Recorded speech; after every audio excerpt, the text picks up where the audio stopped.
remember Ian McKellen saying to me, just because it feels uncomfortable doesn't mean it's not good. And I remember doing the first X-Men movie, I came in late, I felt a bit behind the 8 ball. I started shooting 4 weeks into filming because I was replacing the guy who was playing the role. So I came in feeling a bit behind the 8 ball, and there was a rhythm going, and I just felt a bit uncomfortable. And I remember him giving me that advice. He goes, your stuff is good. And even if it feels uncomfortable, that can sometimes be right. I think so often, not only on film, but in life, we so want to feel comfortable, but that doesn't always bring the best results. If I look back, I think some of my more successful things, in my point of view, have been the things I've been most nervous about and probably most unsure when I began. There's something about jumping off that cliff, which means you end up going for broke and probably end up taking a few more risks, if you know what I mean. Can't stay in your comfort zone. That's what we all do. We get to a certain age, we all stay in our comfort zone with our recliners, watching television day in and day out.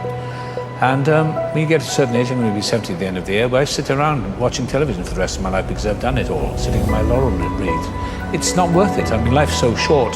There's such glorious images in the world and such horror as well that I want to see it all. So I've moved out of my comfort zone. It's essential for me. Otherwise, I may as well die. We all live inside a bubble, right? This is our world. We work over here. We go get our coffee over here. We go to this park over here. This is our world. We all live in this bubble. What you gotta do to get the life that God wants you to have, you gotta put more air in your bubble. You got to blow your bubble up. Expand yourself. Take yourself out your comfort zone. Do not live in your bubble. Put some more air in your bubble. If you stay in your comfort zone, that's where you will fail. You will fail in your comfort zone. Success is not a comfortable procedure. It is a very uncomfortable thing to attempt. So you got to get comfortable being uncomfortable if you ever want to be successful. But I think it's good to do things that make you feel so uncomfortable. I think that means you're growing. That means as a creative person, you are expanding that toolkit that you have. And I think the bigger that toolkit is, the more valuable it is because you just understand everything better. We are good in our comfort zones, but the moment we start to go blue ocean around our next level of mastery, our fears come up because we're going out into the unknown. It's human. If you were to look at the psychobiology of it and you were to study the pure biology of it, there's a term called homeostasis. Human beings are hardwired for a steady state, and that kept us alive. So literally our heart beats around the same amount, the 72 beats per minute, and our blood pressure is within a small bandwidth, and that allows us to survive. But what happens is when we come up with a new idea and when we see a new opportunity and we start to leave our comfort zones into the zone of the unknown where greatness lives, we get scared. I'd love to tell you, look, you can go out here and get rich, do a couple of things. That ain't happening. You gotta get real doggish. You gotta get downright funky if you wanna make it. Now, like I was telling you before, if you wanna be ordinary, you ain't even gotta listen to me. Just go on about your business. If you think ordinary's cool, ain't no problem.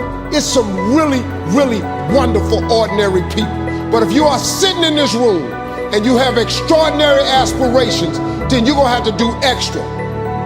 You put extra on top of on ordinary, and you come up with extraordinary. It's no other way.